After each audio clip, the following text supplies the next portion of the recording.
दोस्तों नमस्कार। भारतीय संविधान एवं राजव्यवस्था की एमसीक्यू सीरीज के पार्ट नंबर 10 में कुछ नए प्रश्नों को लेकर मैं लोकेश डागुर फिर से हाजिर हूं।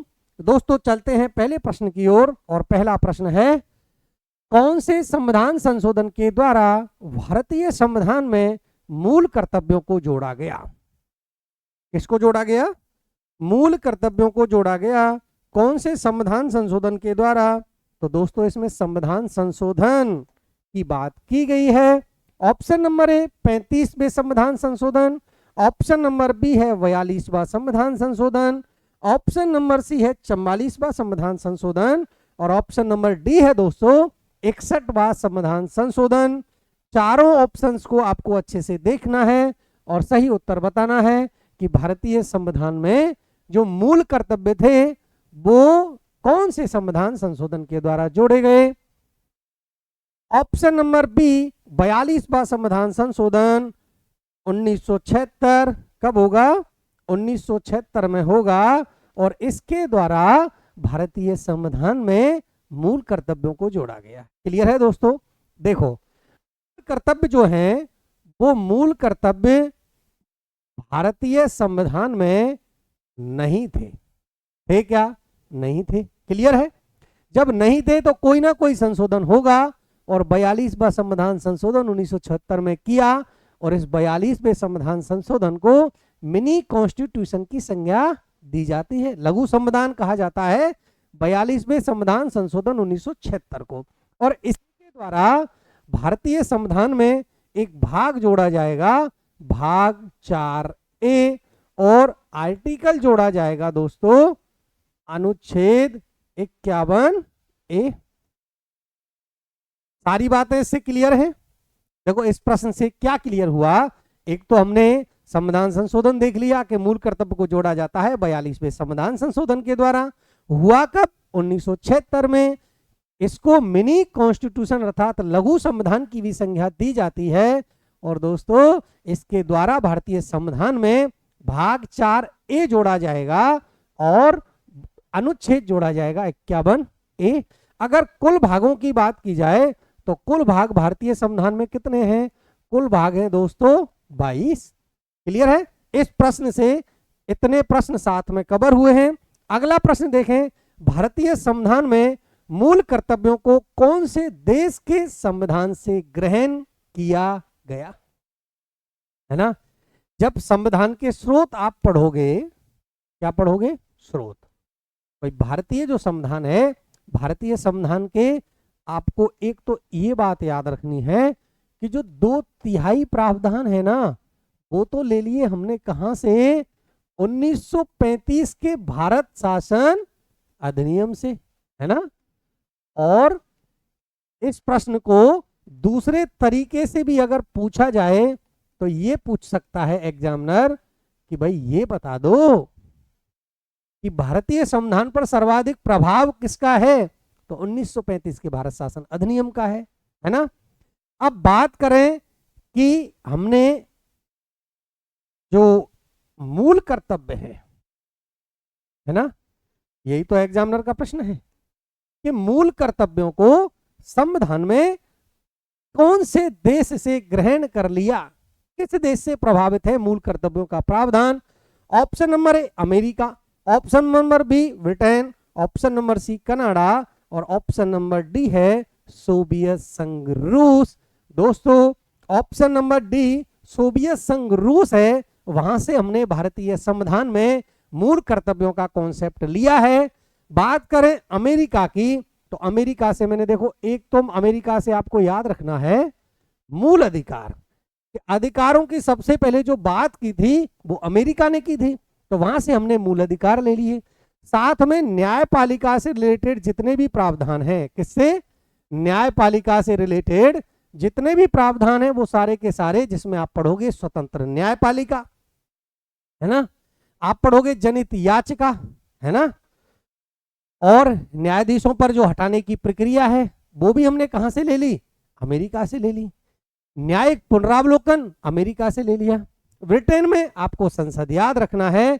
तो दोस्तों इस प्रश्न का राइट आंसर होगा ऑप्शन नंबर डी, भारतीय संविधान में मूल कर्तव्य हमने सोवियत संघ रूस से ग्रहण कर लिए हैं। भारतीय संविधान में मूल कर्तव्यों का उल्लेख कौन से भाग में है? भाग की भी बात कर ली। ऑप्शन नंबर ए भाग 4A भाग 4, ऑप्शन नंबर बी है भाग 4A, ऑप्शन नंबर सी भाग 5, ऑप्शन नंबर डी भाग 3, है ना।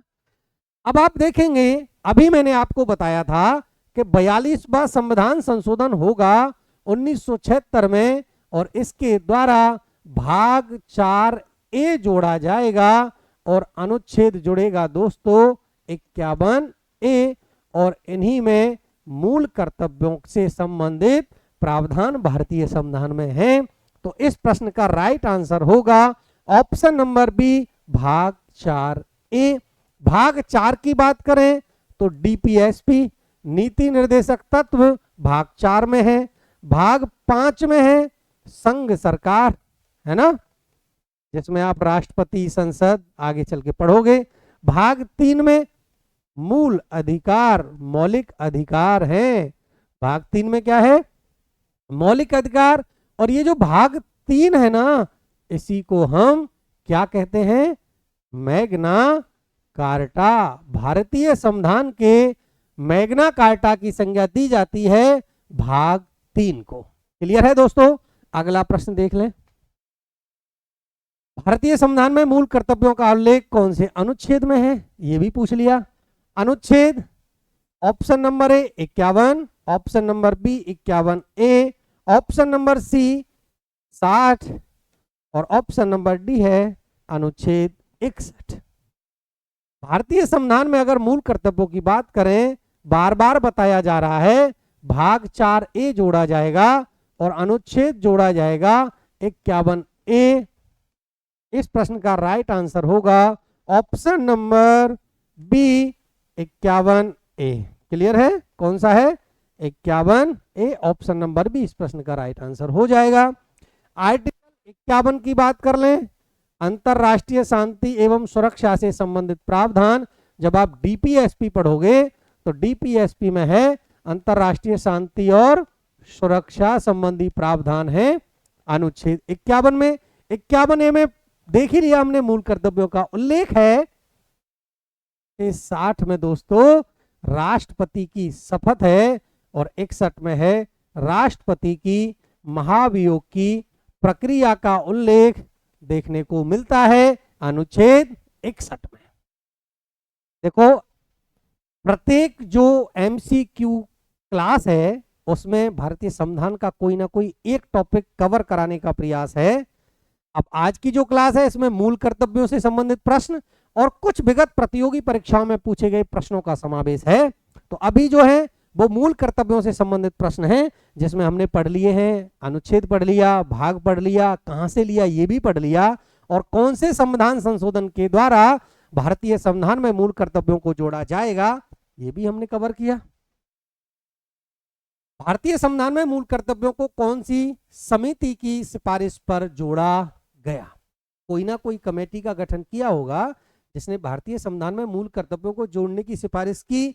ऑप्शन नंबर ए संविधान समीक्षा समिति, ऑप्शन नंबर बी है सरदार स्वर्ण सिंह समिति, ऑप्शन नंबर सी है जेबीपी समिति, ऑप्शन नंबर डी है धर आयोग। राइट आंसर बताएं कि राइट आंसर क्या हो जाएगा, बताएं। तो राइट आंसर होगा दोस्तों ऑप्शन नंबर बी सरदार स्वर्ण सिंह समिति, है ना। सरदार स्वर्ण सिंह समिति की सिफारिश पर भारतीय संविधान में मूल कर्तव्यों को जोड़ा गया। अब इससे कुछ और फैक्ट हैं। देखो, इसका जो नाम है ना वो इसके अध्यक्ष थे सरदार स्वर्ण सिंह, इन्हीं के नाम पर इस कमेटी का नाम हो गया सरदार स्वर्ण सिंह समिति। इसमें अध्यक्ष सहित कुल सदस्यों की संख्या थी 1 + 11 = 12। इस जो समिति है इसने 8 मूल कर्तव्यों को भारतीय संविधान में जोड़ने की सिफारिश की, लेकिन जोड़े गए थे 10 और वर्तमान में मूल कर्तव्यों की संख्या बढ़कर हो गई है 11। एक बात तो ये क्लियर। संविधान समीक्षा समिति की बात करें तो 2002 में वेंकट चलैया इसके अध्यक्ष हैं, वेंकट चलैया आयोग भी इसका नाम है। जेबीपी समिति जैसे जवाहरलाल नेहरू, बी से वल्लभ भाई पटेल और पी से है पट्टाभी सीता रमैया। और एक है धर आयोग, 1948 में गठित होगा, जिसको भाषाई प्रांतीय आयोग कहा जाता है, और इसके अध्यक्ष थे एस के धर, इसलिए इसका नाम क्या हो गया, धर आयोग। एक्चुअल में इसका जो गठन किया गया था धर आयोग का, ये दोनों है ना, जेबीपी समिति और धर आयोग दोनों इंटरकनेक्ट हैं। कैसे, देखो धर आयोग का गठन होगा जो प्रांत थे हमारे उनके पुनर्गठन को लेकर, उसने सिफारिशें दी, और धर आयोग के द्वारा दी गई सिफारिशों की समीक्षा के लिए एक कमेटी गठित की गई जिसका नाम था जेबीपी समिति, जिसमें 3 सदस्य थे, जैसे जवाहरलाल नेहरू, बी से वल्लभ भाई पटेल और पी से पट्टाभी सीता रमैया। इसने भी इसकी समीक्षा की थी धर आयोग की। क्लियर है दोस्तों? तो मूल कर्तव्यों को भारतीय संविधान में जोड़ा जाएगा सरदार स्वर्ण सिंह समिति की सिफारिश पर, और ये डाटा भी साथ में आपको याद होना चाहिए, है ना, क्योंकि इसमें 12 सदस्य थे। इस समिति ने 8 मूल कर्तव्यों को जोड़ने की सिफारिश की, जोड़े गए थे 10, और वर्तमान में मूल कर्तव्यों की संख्या बढ़कर हो गई है 11। इस प्रश्न से इतने प्रश्न आपके कवर हो गए हैं। देखो प्रश्नों की संख्या वीडियो में 25 रखी गई है, लेकिन 25 प्रश्नों में कम से कम आपको 100 प्रश्न पर डे सॉल्व कराए जा रहे हैं। आपको बस वीडियो में अंत तक बने रहना है और वीडियो को ज्यादा से ज्यादा स्टूडेंट्स के साथ शेयर करना है। अगला प्रश्न देख लें, सरदार स्वर्ण सिंह समिति में कितने सदस्य थे? अभी मैंने डिटेल में डिस्कस की थी पिछले प्रश्न के साथ, जब ये समिति का आया था कि कौन सी समिति के द्वारा जोड़ी गई है, भारतीय संविधान में मूल कर्तव्यों को जोड़ा गया है, तो अभी डिटेल में डिस्कस किया। Option number A 10, option number B 11, option number C 12 और ऑप्शन नंबर डी है 13। तो अभी ऑप्शन नंबर सी इस प्रश्न का राइट आंसर होगा, क्योंकि इसमें सदस्य संख्या थी 12, और 12 के बारे सदस्यों को एक बार आप पढ़ लें, ये थे 12 सदस्य।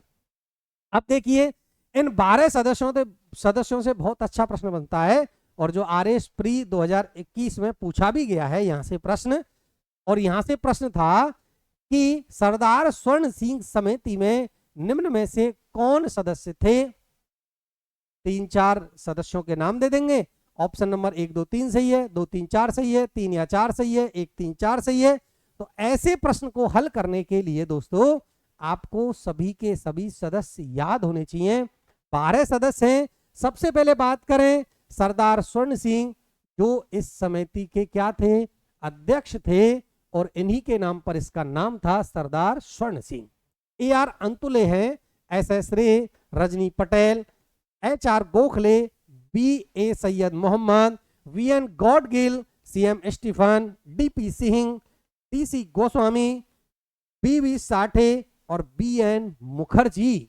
ये 12 सदस्य थे इस सरदार स्वर्ण सिंह समिति में, जिसकी सिफारिश पर क्या भारतीय संविधान में मूल कर्तव्यों को जोड़ा गया। क्लियर है?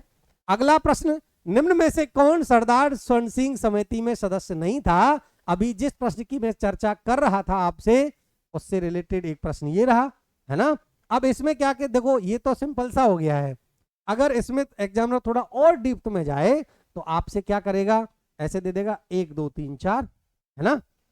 अब 4 सदस्यों के नाम दे देगा और फिर देगा ऑप्शन, 1 2 3 सही है, 2 3 4 सही है ना। अब इस प्रश्न को देखो हल करने के लिए, जैसा मैं बार बार कह रहा हूं, नहीं था।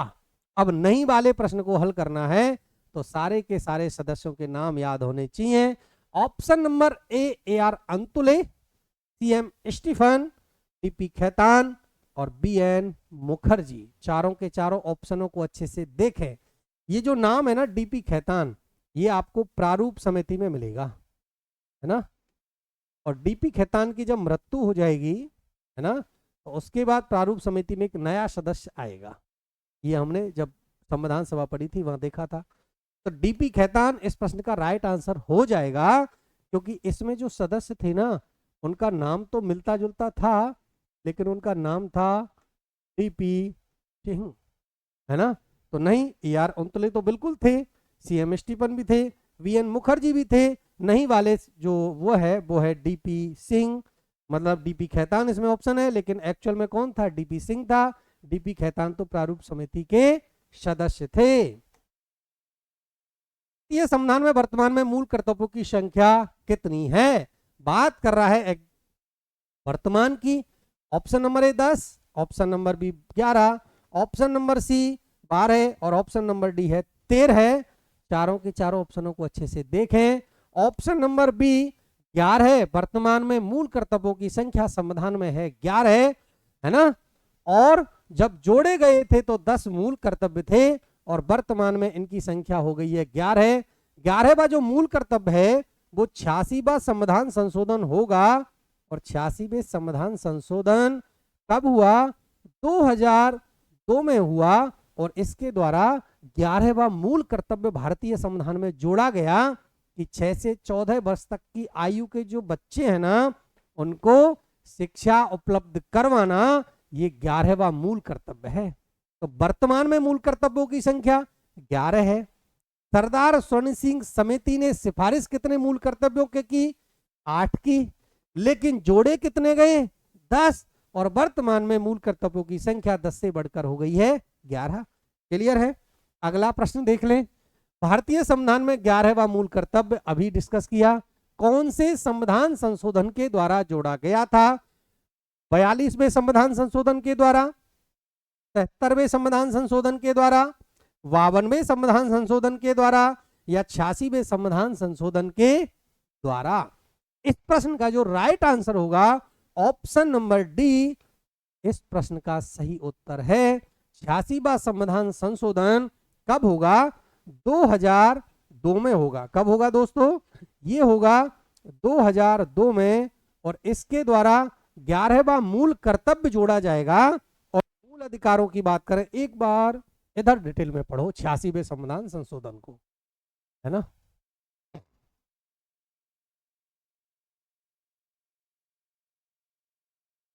छियासीवां संविधान संशोधन, है ना, कब हुआ है? ये हुआ है 2002 में। कब हुआ है? 2002 में। इसके द्वारा मूल कर्तव्य में, किसमें? मूल कर्तव्यों में 11वां मूल कर्तव्य जोड़ा गया, है ना। तो पहले संख्या थी 10 और 86वें संविधान संशोधन के द्वारा मूल कर्तव्य जो 10 थे, इसके द्वारा इसकी संख्या हो गई 11। मूल कर्तव्य कौन सा था? 6 से 14 वर्ष तक के बच्चों को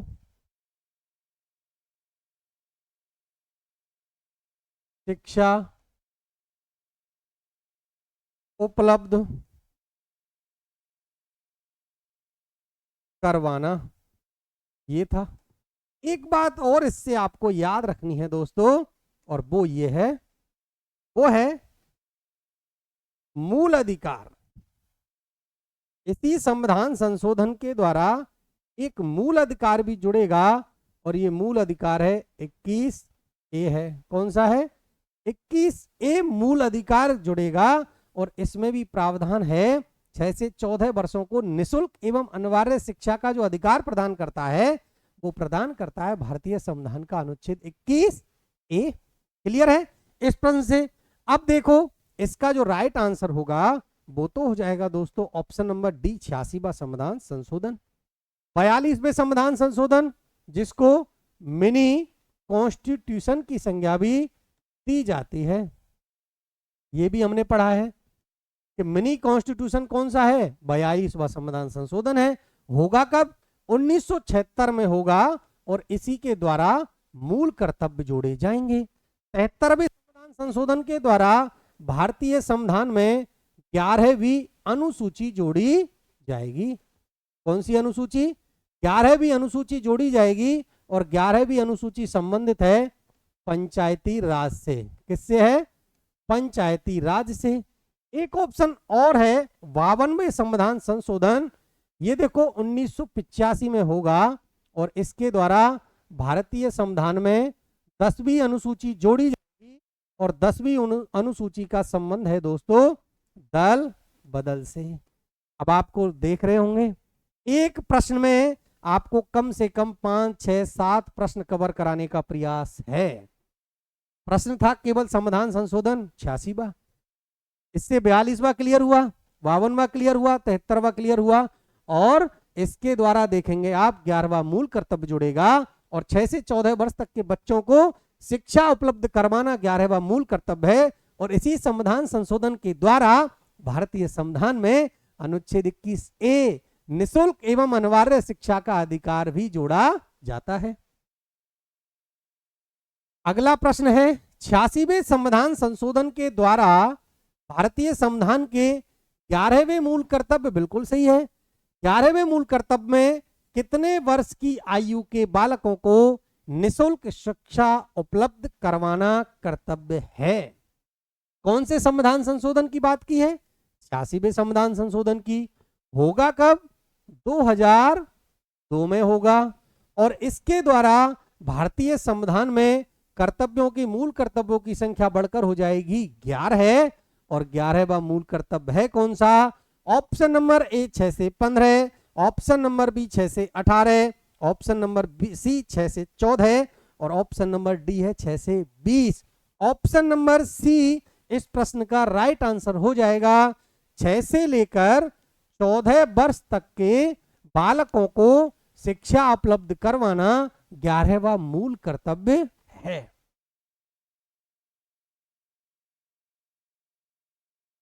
राष्ट्रीय सम्मान की अवमानना पर रोक अधिनियम कब बनाया गया? ईयर पूछा है। Option number A 71, option number B 1972, option number C 1973, और ऑप्शन नंबर डी है 1975।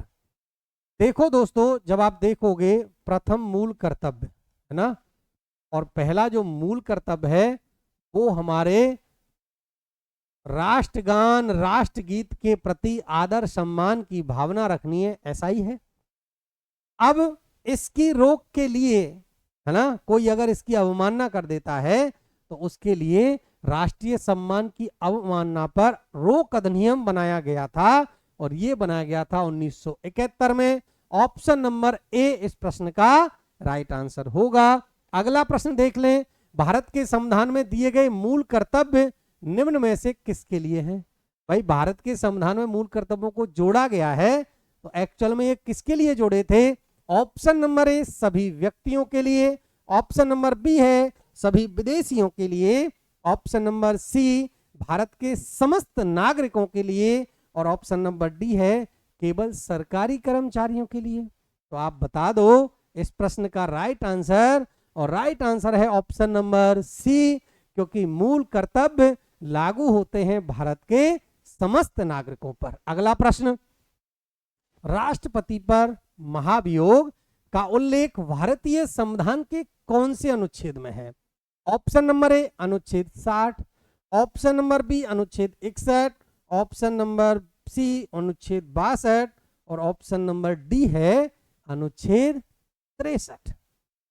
किसका पूछा है? राष्ट्रपति पर महाभियोग, और महाभियोग लगेगा अनुच्छेद 61। Option number B right answer है। ऑप्शन नंबर बी 61 जो है ये राष्ट्रपति पर महाभियोग की प्रक्रिया का उल्लेख मिलता है इसमें। अनुच्छेद 60 है, इसमें है भारत के राष्ट्रपति की शपथ, और शपथ से संबंधित अनुसूची कौन सी है?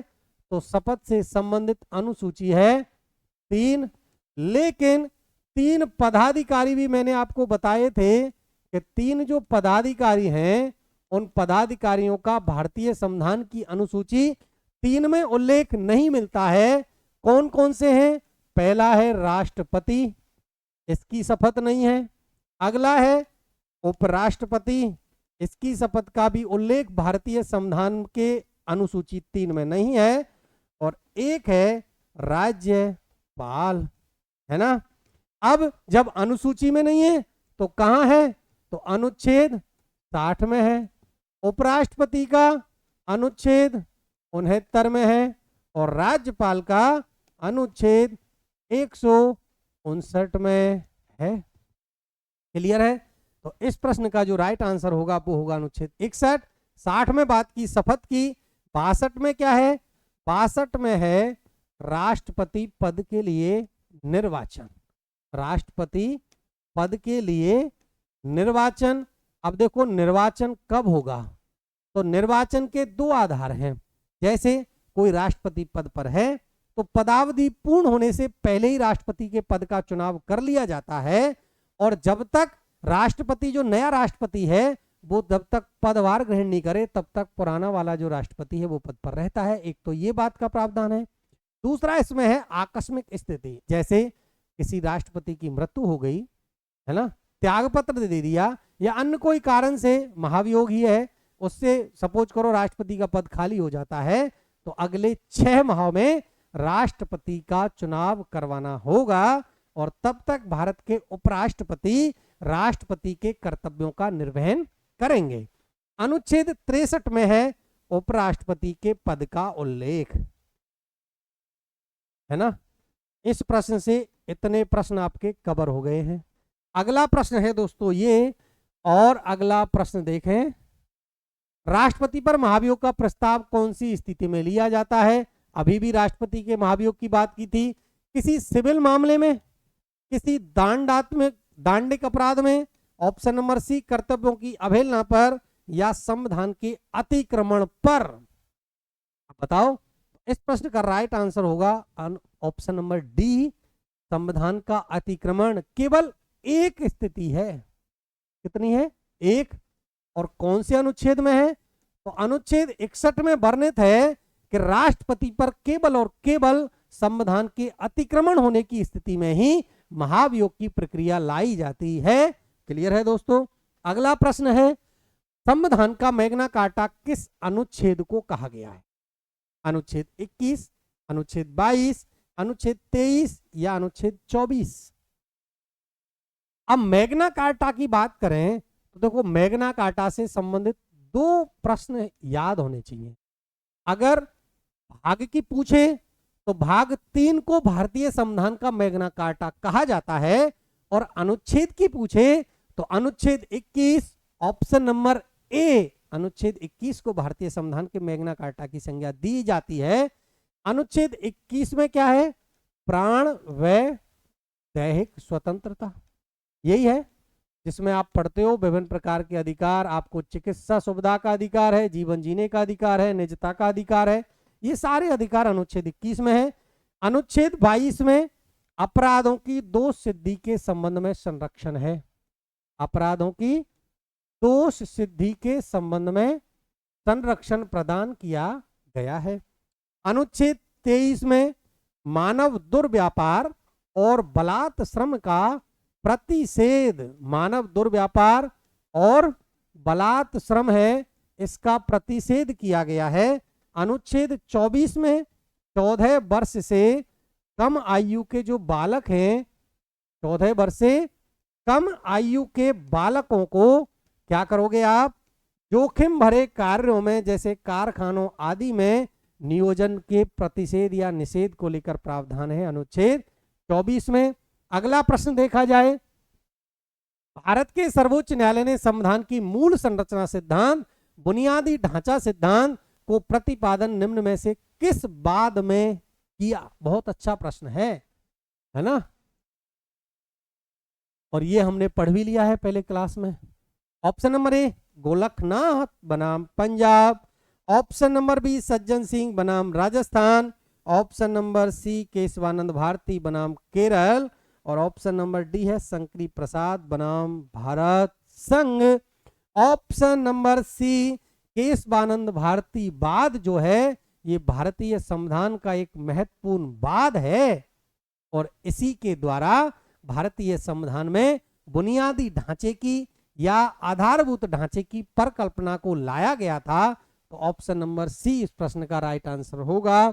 अगला प्रश्न देख लें, भारतीय संविधान के अनुच्छेद 32 में कितने प्रकार की रिट जारी की जा सकती है?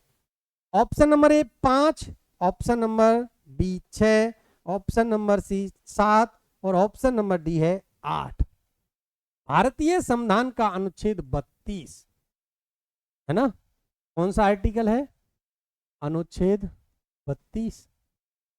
अनुच्छेद 32 है संवैधानिक उपचारों का अधिकार। संवैधानिक उपचारों का अधिकार।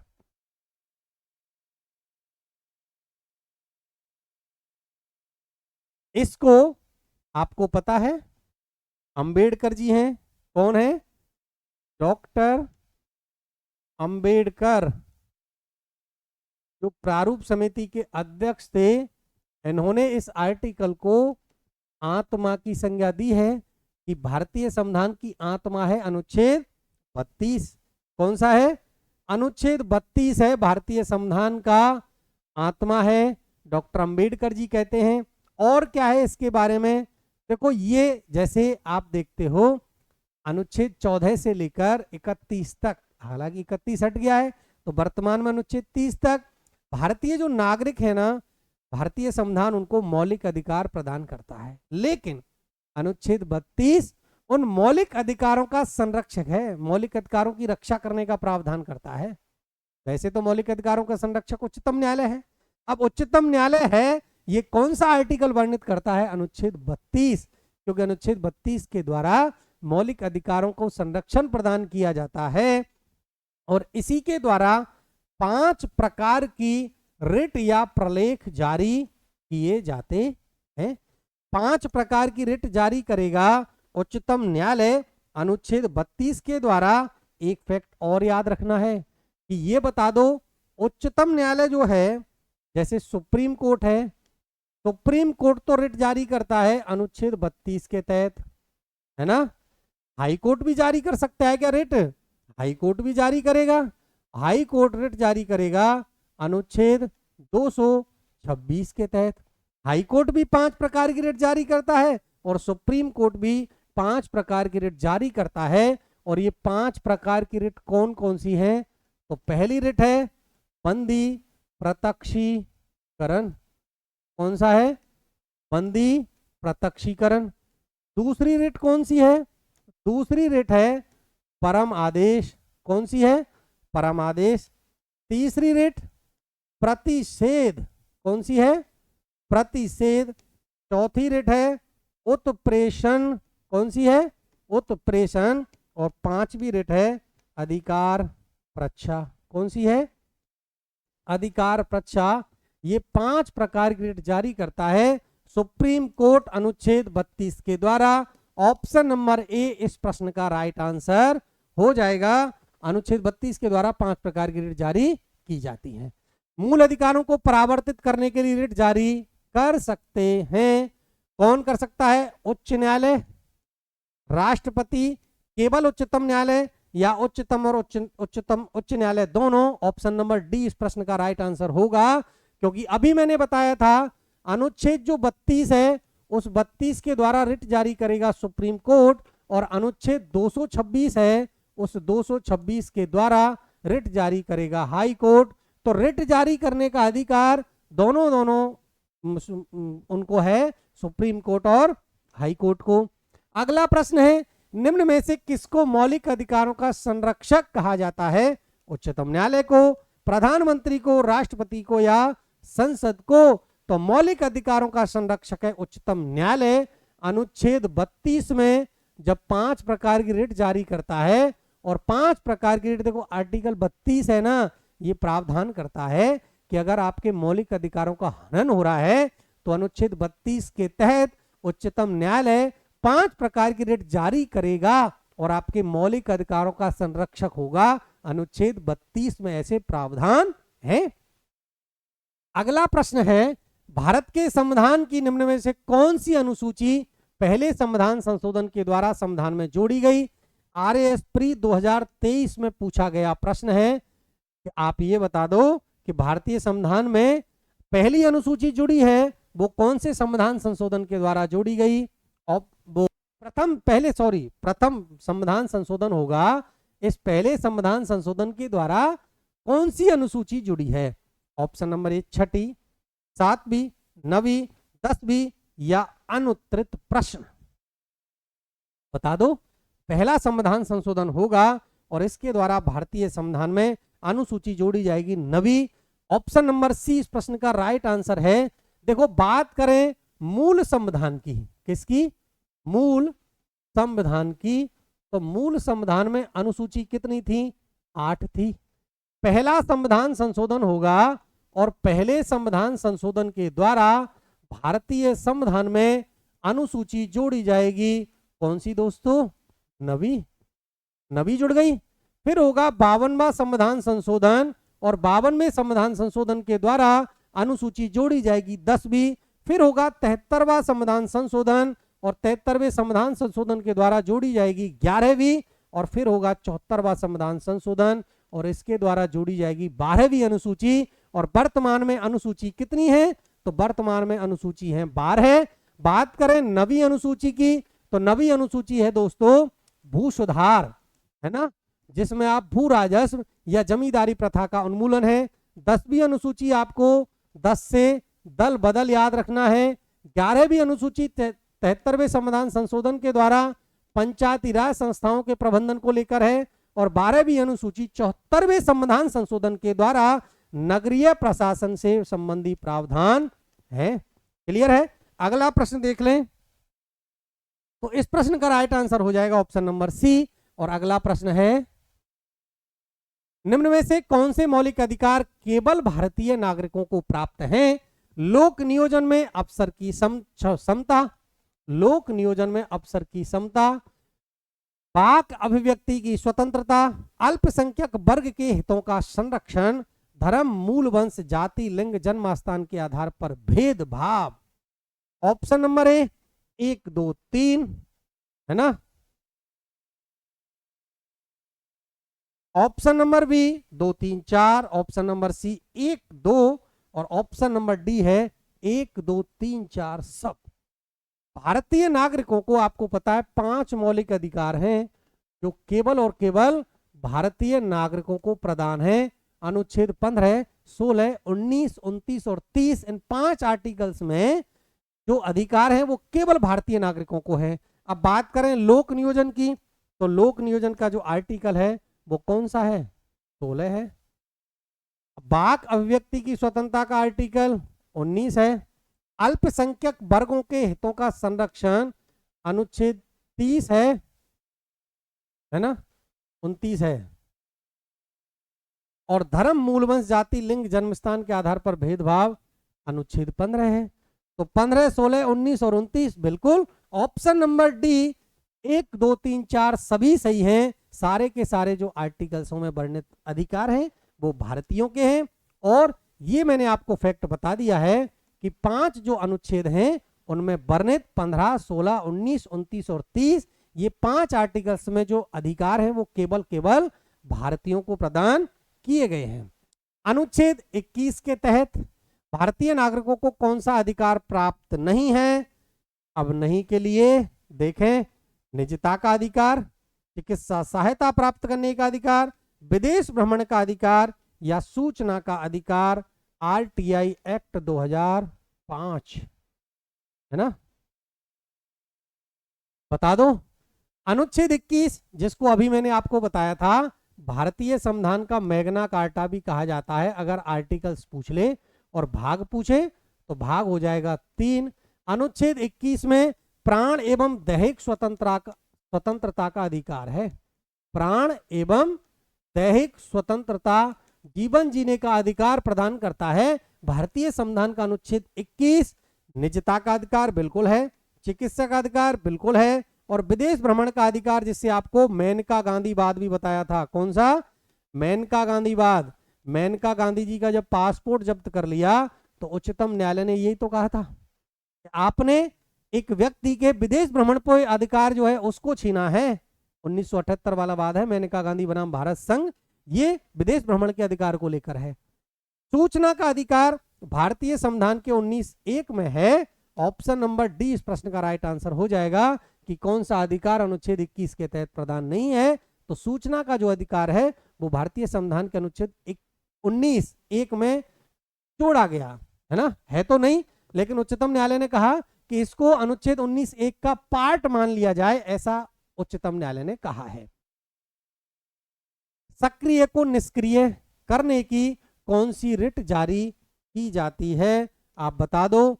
देखो सक्रिय को निष्क्रिय किया जाएगा कौन सी रिट के द्वारा, परमादेश, प्रतिषेध, बंदी प्रत्यक्षीकरण या अधिकार प्रच्छा। बताओ कौन सा ऑप्शन है, परम आदेश। परम आदेश में तो किया जाता है निष्क्रिय को सक्रिय। कोई व्यक्ति निष्क्रिय है, काम ही नहीं कर रहा है कोई पदाधिकारी, तो उसको उच्चतम न्यायालय निर्देश देगा कि आप क्या हो करो, काम करो। परमादेश, हम आदेश देते हैं आपको। परमादेश का मतलब ही यही था। अब बात की है सक्रिय को निष्क्रिय, तो इसके लिए देखो दो रिट जारी की जाती हैं, प्रतिषेध प्रोहिबिशन, है ना, और एक रिट होती है उत्प्रेषण। अब सक्रिय को निष्क्रिय कैसे करेंगे भाई, कोई व्यक्ति है जो अपने कार्य क्षेत्र से या क्षेत्र अधिकार या न्याय क्षेत्र से बढ़कर कार्य कर रहा है, जो उसके क्षेत्र अधिकार में है ही नहीं, अगर उसको कार्य को कर रहा है तो न्यायालय, सुप्रीम कोर्ट जो है अनुच्छेद 32 में वर्णित दो रिट जारी कर सकता है, प्रतिषेध और उत्प्रेषण, सक्रिय को निष्क्रिय के लिए। तो देखिए ऑप्शन नंबर बी प्रतिषेध इसका राइट आंसर होगा।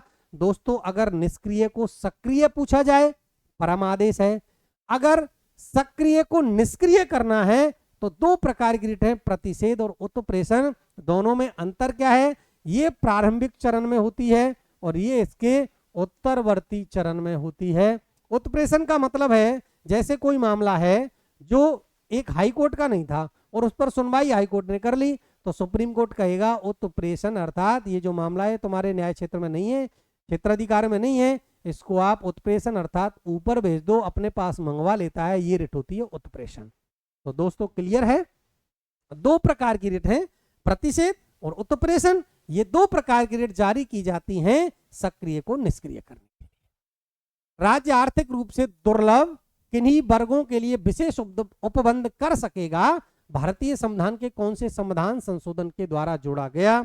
आपने देखा होगा दोस्तों EWS, है ना, यही तो है, आर्थिक रूप से जो दुर्लभ है वर्ग, EWS का प्रावधान 93वें संविधान संशोधन 2005, प्रथम संविधान संशोधन 1951, 103वां संविधान संशोधन 2019 और 86वां संविधान संशोधन 2002। ऑप्शन नंबर सी 103वें संविधान संशोधन 2019 के द्वारा EWS के लिए आरक्षण का प्रावधान भारतीय संविधान में किया गया है। क्लियर है। आंतरिक अशांति के नाम पर इंदिरा गांधी जी के द्वारा अनुच्छेद 352 के तहत आपातकाल की उद्घोषणा कब की गई। आंतरिक अशांति, अब ये वर्तमान में है ही नहीं नाम, ये है क्या, नहीं है। ऑप्शन नंबर ए 15 जून 1975, ऑप्शन नंबर बी 20 जून 1975 और ऑप्शन नंबर सी है 25 जून 1975 और ऑप्शन नंबर डी है 26 जून 1975। बताइए कौन सा। आज की क्लास का अंतिम प्रश्न भी है। ऑप्शन नंबर सी 25 जून 1975 इस प्रश्न का राइट आंसर हो जाएगा।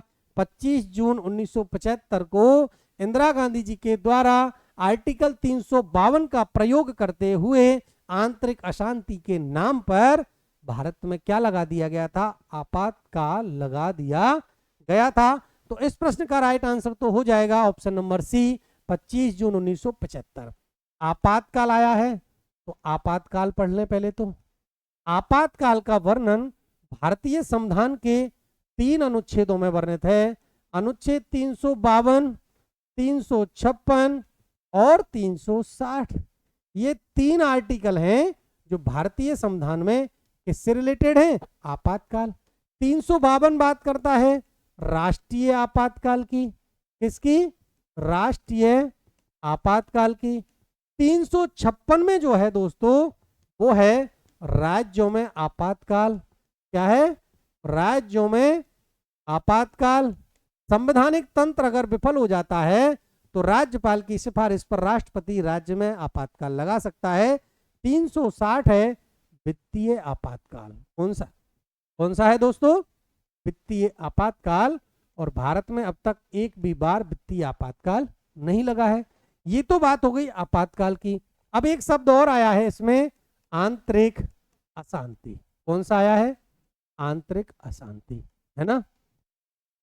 देखो पहले आंतरिक अशांति शब्द था, इसका दुरुपयोग जब होने लगा तो 44वां संशोधन होगा। कौन सा? 44वें संविधान संशोधन के द्वारा। बहुत अच्छा प्रश्न है, काफी एग्जामों में पूछा भी गया है कि 44वें संविधान संशोधन 1978 के द्वारा इस आंतरिक अशांति शब्द को हटाया गया, है ना। आंतरिक अशांति को हटाया गया, हटा दिया। अब हटेगा तो कोई शब्द आएगा और इस आंतरिक अशांति के स्थान पर, ऐसे कर सकते हो आप, आंतरिक अशांति के स्थान पर क्या जोड़ा जाएगा? एक शब्द जोड़ा दोस्तों, सशस्त्र विद्रोह।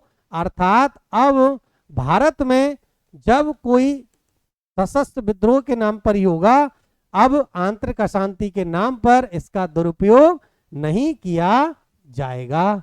तो सशस्त्र विद्रोह जोड़ा गया 44वें संविधान संशोधन 1978 के द्वारा, और आंतरिक अशांति के आधार पर 25 जून 1975 को इंदिरा गांधी जी के द्वारा भारत में आपातकाल की घोषणा की गई।